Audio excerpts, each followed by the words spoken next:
بہت سی نعمتیں ایسی ہیں کہ ظلم ان کو مسلوب کر دیتا ہے، اور بہت سی جانیں ایسی ہیں کہ صرف ایک سخن سے ان کے خون گرائے جاتے ہیں۔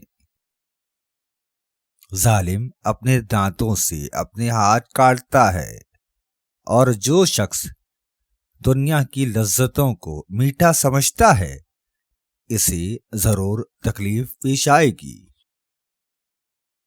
اس شخص کے لیے سخت خرابی ہے جس کی عادات خراب ہوں، جو ماتحت اور محکوم لوگوں پر سرکشی کرنے لگے اور حد سے بڑھ جائے۔ جو شخص ظلم کی تلوار چلاتا ہے اس کی حکومت اور سلطنت چھن جاتی ہے۔ جو شخص اپنے حکومت کے عرصے میں ظلم کرتا ہے وہ زمانے کے ظالموں میں شمار کیا جاتا ہے۔ جس شخص کو اپنی سلطنت کے زوال کا خوف ہوتا ہے وہ ظلم سے باز رہتا ہے۔ ظالم کی حکومت میں کوئی خیر نہیں، اور قدرت والے کی معافی سے کوئی چیز اچھی اور بہتر نہیں۔ ناحق خون کرنے سے پہلے سنگدلی، پھر خدا ناشناسی، اور آخر میں بے رحمی کی مہر لگ جاتی ہے۔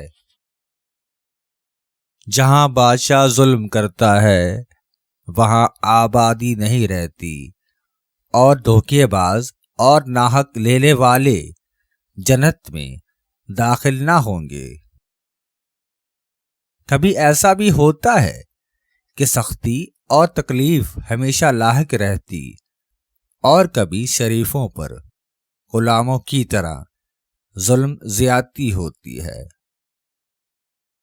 آدمی کا ظن اس کی عقل کا ترازو اور میزان ہے، اور اس کے افعال اس کی اصالت کے نشان اور گواہ ہیں۔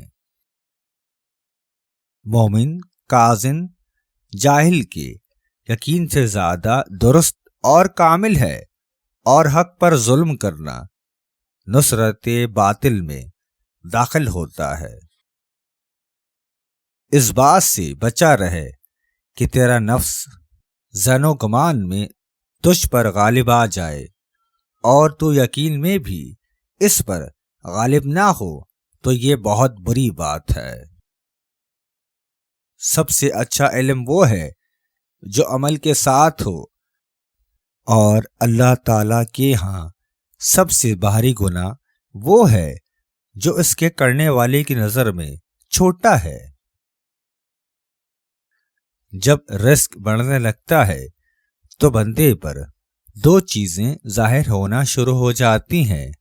اول، روٹی کھاتے وقت لقمہ ہاتھ سے گرتا ہے۔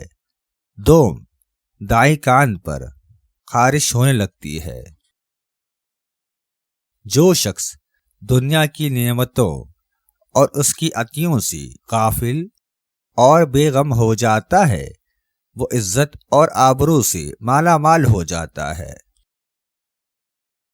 یاد رکھو، عقل مندی کو لازم پکڑ کہ کوئی مال اس سے زیادہ نافع نہیں، اور قناعت کو لازم پکڑ کہ محتاجی اور فاقہ کے لیے اس سے بڑھ کر کوئی چیز دافع نہیں۔